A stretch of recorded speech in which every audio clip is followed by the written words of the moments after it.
के वन विभाग के कर्मचारियों ने काम करना बंद कर दिया है। वन कर्मियों ने सरकार को खत लिखकर मांग की है कि बस्तर की वन विभाग से जुड़ी सभी योजनाओं को बंद कर दें। अगर वो ऐसा नहीं करते हैं तो जंगलों में जो खतरा उत्पन्न हुआ है उसकी जिम्मेदार सरकार होगी। ऐसा इसलिए हुआ है क्योंकि राम साय बड्डे नाम के बीट गार्ड को नक्सलियों ने अगवा कर लिया था, जहां से छूटते ही पुलिस ने उसे नक्सलियों का मुखबिर बताकर गिरफ्तार कर लिया है। इसी के विरोध में वन विभाग के कर्मचारियों ने हड़ताल भी शुरू कर दी है। वन विभाग की इस चेतावनी से सरकार सख्ते में है। ये राम साय बड्डे बस्तर के नारायणपुर जिले में ग्राम एटका में ये बतौर वन विभाग बीट गार्ड, लेकिन अब ये जेल में है, जिसकी वजह बनी एक हत्या। दरअसल 24 दिसंबर 2014 को नारायणपुर के एटका में बुधराम सलाम नाम के ग्रामीण की हत्या हुई। इस हत्या में पुलिस को राम साय बड्डे पर शक हुआ। शक का सबसे प्रमुख कारण ये था कि राम साय 6 घंटों के लिए एटका इलाके के ही जंगल में नक्सलियों के बीच था।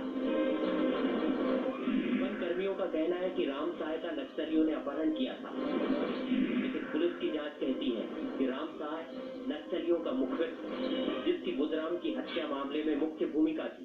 राम साय को बाद में गिरफ्तार कर लिया गया,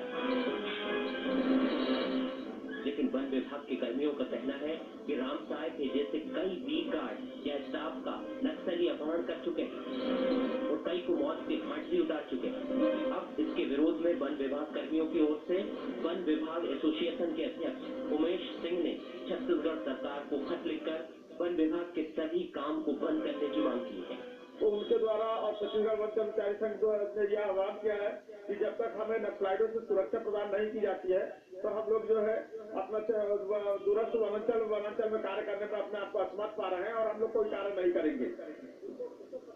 ये प्रशासन को लिखे हैं, माननीय मुख्यमंत्री जी को लिखे हैं, पीसीसीएफ को लिखे हैं कि जो है जब तक हमारी नक्सलाइटों से हम लोगों को सुरक्षा नहीं दी जाती है तब तक हम जो है जंगल में किसी प्रकार का कोई कार्य नहीं करेंगे। हैरानी की बात यह है कि इस पूरे मामले में सरकार अब तक चुप है कि ना तो पैरेलल इन्वेस्टिगेशन करवाई गई और न ही पुलिस की इस कार्रवाई के खिलाफ जांच के आदेश दिए गए। अगर पुलिस के खिलाफ इस मामले में जांच नहीं होती तो शायद वन विभाग के कर्मी बड़ी हड़ताल का ऐलान कर सकते हैं। रायपुर से एक्सप्रेस रिपोर्टर सुदीप त्रिपाठी।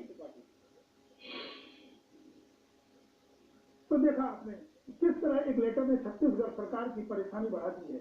अब इस मुद्दे पर हमारे साथ चर्चा करने के लिए मौजूद है पत्रकार राजेश सिरोडिया जी स्टूडियो में। तो फोन लाइन पर जुड़ रहे हैं एक्सप्रेस रिपोर्टर सुदीप त्रिपाठी।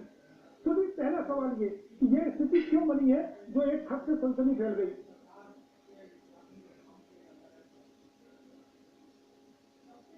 सुदीप, राकेश, जो स्थिति नक्सल इलाकों में है वहां पे जिस परिस्थितियों में सरकार के साथ में जो काम किया जाता है,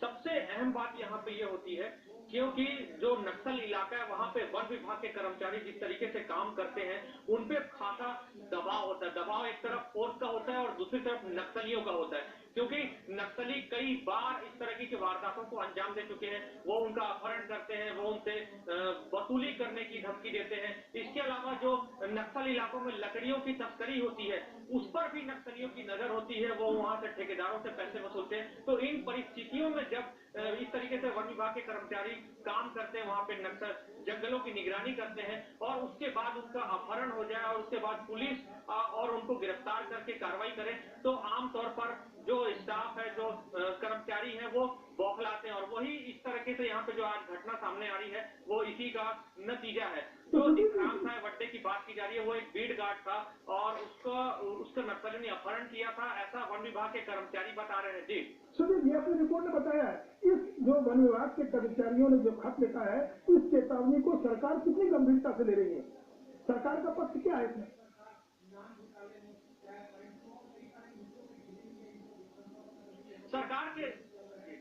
सरकार के कई मंत्रियों से, कई नेताओं से हमने इस बारे में बात करने की कोशिश की, लेकिन वो चुप्पी साध गए। ये इसका सबसे बड़ा रीजन ये था कि वैसे ही सरकार नान घोटाले हो, चाहे स्वाइन फ्लू और कई सारे मुद्दों पे घिरी हुई है। इन दिनों विधानसभा सत्र भी यहाँ पे जोरों से चल रहा है। तो सरकार जब एक मुश्किल में वैसे ही पड़ी है, हर तरफ से घिरी हो, तो इस एक नई मुसीबत में सरकार नहीं फंसना चाहती। और यही हो रहा है कि कई बार हम लोगों ने अधिकारियों से भी आज बात करने की कोशिश की, लेकिन इस बारे में कोई बात करने को तैयार नहीं है। और सबसे महत्वपूर्ण बात है कि सरकार इसकी जांच भी नहीं करवाई है। वन विभाग के तमाम कर्मचारी हड़ताल पर आज से बैठ चुके हैं और उन्होंने साफ तौर पर चेतावनी दी है कि अगर सरकार इस पूरे मामले में एक्शन नहीं लेती है तो वो काम नहीं करेंगे। और सरकार की ओर से जो वन विभाग के कर्मचारी वहां पे काम करते हैं वो किसी योजनाओं में, किसी भी काम में वो शामिल भी नहीं होंगे। सुधीर, ये तो हुआ वन विभाग का मामला, जो उनका आक्रोश आ रहा है और सरकार से अपेक्षाएं हैं। लोक निर्माण विभाग में भी कर्मचारियों को यही शिकायत रही है कुछ इस तरह से। तो क्या इनकी जो हड़ताल है, जो काम न करने की बात कही है, इसको दूसरे विभाग का भी समर्थन मिलने की संभावना है?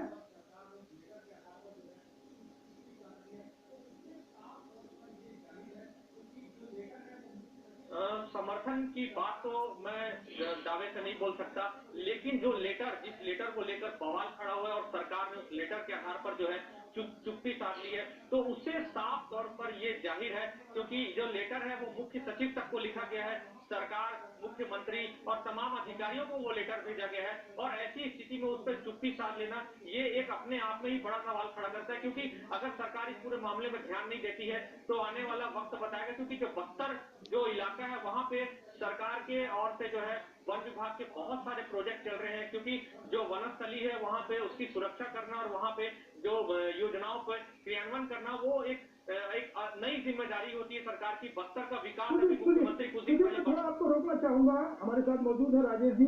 राजेश जी, आप इस समस्या को किस रूप में देख रहे हैं, जो वन विभाग की ओर से रमन सरकार के खिलाफ जो एक तरह से फरमान जारी किया है लोगों ने? देखिए राजेश जी, मैंने बहुत लंबे समय छत्तीसगढ़ में और जो नक्सलाइट प्रॉब्लम है उसके बारे में लिखा है, वहाँ के दौरे भी किए हैं।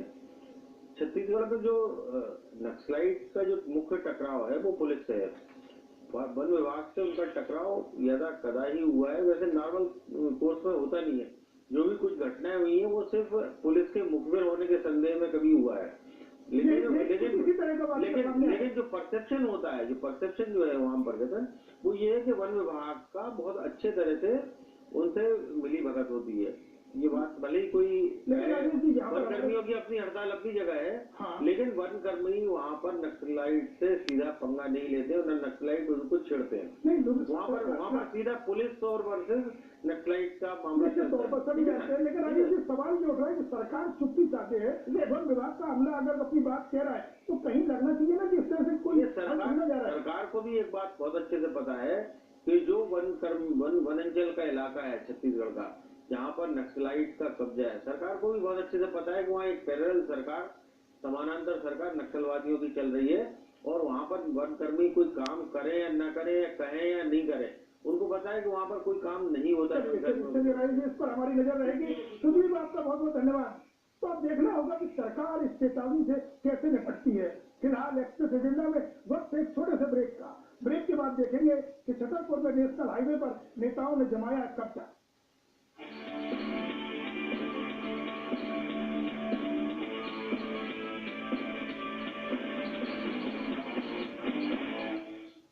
अब सूचना आपके हाथ में। छत्तीसगढ़ शासन की आधिकारिक सूचना।